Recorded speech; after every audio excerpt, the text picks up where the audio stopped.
Hi friends, എല്ലാവർക്കും നമസ്കാരം. എൻ്റെ പുതിയ വീഡിയോയിലേക്ക്, എൻ്റെ പ്രഗ്നൻസി ജേർണി പാർട്ട് 7 വീഡിയോ ആയിട്ട് ഇത്.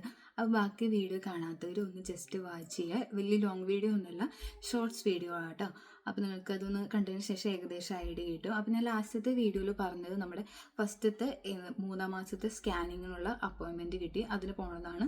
അപ്പോൾ നമ്മൾ 3-ാം മാസത്തെ സ്കാനിങ്ങിന് ബ്ലഡ് ടെസ്റ്റ് ഉണ്ടായിരുന്നു, അതുപോലെ തന്നെ സ്കാനിങ് NT സ്കാനിങ് നമ്മുടെ ഹസ്ബൻഡിനെ കയറ്റി നമുക്ക് എല്ലാ കൊച്ചിൻ്റെ എല്ലാ ബോഡി പാർട്സൊക്കെ ഇങ്ങനെ കാണിച്ചു തരുന്നു.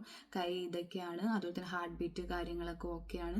കൊച്ചിൻ്റെ വെയിറ്റ് അതൊക്കെ 3-ാം മാസം വരെ നോർമലായിരുന്നു, ഒരു കുഴപ്പം ഉണ്ടായിരുന്നില്ല. പിന്നെ ട്വിൻസ് ആയതുകൊണ്ട് ഇവിടെ നമുക്ക് 2 ആഴ്ച കൂടുമ്പോൾ സ്കാനിങ് ഉണ്ട്. ചില സാഹചര്യം വന്നു കഴിഞ്ഞപ്പോൾ ആഴ്ചയിൽ ഒരാഴ്ച കൂടുമ്പോൾ സ്കാനിങ് ആക്കിയിരുന്നു.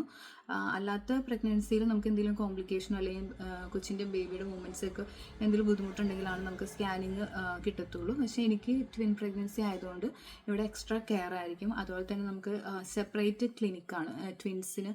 ഈ മൾട്ടിപ്പിൾ പ്രഗ്നൻസിയൊക്കെ ആയിട്ടുള്ളവർക്ക് സെപ്പറേറ്റ് മിഡ് വൈഫും കാര്യങ്ങളൊക്കെ ആയിരിക്കും. അതിന് വേറൊരു സ്പെഷ്യലൈസ് എന്ന് വെച്ചിട്ടുണ്ടെങ്കിൽ അവരും ട്വിൻസ് ആയിരിക്കും കേട്ടോ. അപ്പോൾ അവർക്കും ഏകദേശം ഐഡിയയും കാര്യങ്ങളും ഉണ്ടാവും. പിന്നെ അല്ലെങ്കിൽ അവർക്ക് ട്വിൻസ് മക്കളുണ്ടാവും. അപ്പോൾ അവർക്ക് നല്ല രീതിയിൽ നമ്മൾ പറഞ്ഞ് ഇന്ന രീതിയിലുള്ള ബുദ്ധിമുട്ടുകളുണ്ടാവും, ഇന്ന കാര്യങ്ങളൊക്കെ ശ്രദ്ധിക്കണം എന്ന് പറഞ്ഞു തരാനുള്ള ഒരു ഇതുണ്ടാവും. അപ്പം അങ്ങനെ ഫസ്റ്റത്തെ സ്കാനിങ് കഴിഞ്ഞു, നല്ല രീതിയിൽ കഴിഞ്ഞു കേട്ടോ, ഒരു കുഴപ്പവും ഉണ്ടായിരുന്നില്ല.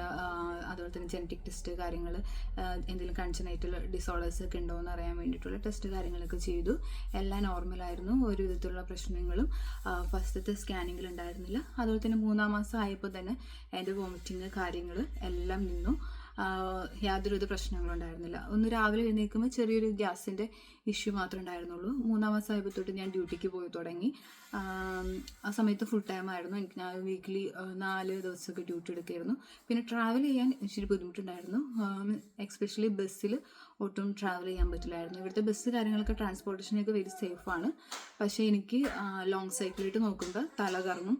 അതുപോലെ തന്നെ ഈ സമയത്ത് ഇവിടെ തണുപ്പായതുകൊണ്ട് ചുരുക്കിലേക്ക് തണുപ്പടിക്കുമ്പോഴും തലകറക്കം തോന്നുന്നതുകൊണ്ട് ഒന്നെങ്കിൽ ഹസ്ബൻഡ് കൊണ്ടുവന്നാക്കും, അല്ലെങ്കിൽ കൂടെ വർക്ക് ചെയ്യുന്ന ചേട്ടന്മാരുണ്ടായിരുന്നു. അപ്പോൾ ആ ചേട്ടന്മാരുടെ കൂടെയായിരുന്നു ഡ്യൂട്ടിക്കൊക്കെ വന്നുകൊണ്ടിരുന്നതും.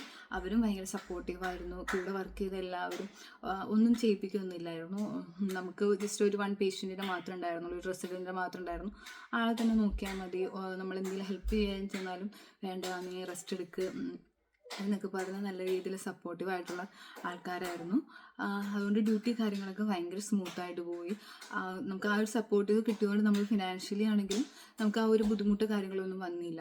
അല്ലെങ്കിൽ ഇപ്പോൾ നമുക്ക് ഒട്ടും പോകാൻ പറ്റാത്തൊരവസ്ഥയൊക്കെ ആണെന്നുണ്ടെങ്കിൽ, ഇവിടുത്തെ സാഹചര്യം അനുസരിച്ച് 2 പേര് വർക്കിംഗ് അല്ലെന്നുണ്ടെങ്കിൽ നമുക്ക് ഫിനാൻഷ്യലി ഒട്ടും സ്റ്റേബിളായിട്ട് മുന്നോട്ട് പോകാൻ പറ്റില്ല. അപ്പോൾ അതുകൊണ്ട് ആ കാര്യത്തിൽ ഭയങ്കര ലക്കിയായിരുന്നു. ഡ്യൂട്ടി എനിക്ക് 8:30 എൻ്റെ 9-ാം മാസം കിടക്കുന്ന വരെ എനിക്ക് ഡ്യൂട്ടിക്ക് പോകാൻ പറ്റി, നല്ല സ്മൂത്തായിട്ട്. അങ്ങനെ എൻ്റെ 3-ാം മാസം എന്ത് ചെയ്തു, അതിൻ്റെ ഇടയ്ക്ക് സ്കാനിങ് ഉണ്ടായിരുന്നു. സ്കാനിങ്ങിലൊക്കെ നല്ല രീതിയിൽ പോയി. അങ്ങനെ 5-ാമത്തെ മാസം അനോമലി സ്കാനിങ്ങിൻ്റെ കാര്യം ഞാൻ ഇപ്പോൾ അടുത്ത വീഡിയോയിൽ പറയാം കേട്ടോ. അതിനകത്ത് ചെറിയ ഒരു കോംപ്ലിക്കേഷൻ ഉണ്ടായിരുന്നു. അപ്പോൾ അത് ഞാൻ അടുത്ത വീഡിയോയിൽ പറയുന്നതായിരിക്കും. അപ്പോൾ നിങ്ങൾക്ക് ഈ വീഡിയോ ഇഷ്ടപ്പെട്ടിട്ടുണ്ടെങ്കിൽ നിങ്ങൾ ലൈക്ക് ചെയ്യുക, സബ്സ്ക്രൈബ് ചെയ്യുക, അതുപോലെ തന്നെ കമൻറ്റ് ചെയ്യുക. അപ്പോൾ thanks for watching my video. അടുത്ത വീഡിയോ ആയിട്ട് വരുന്നതായിരിക്കും കേട്ടോ.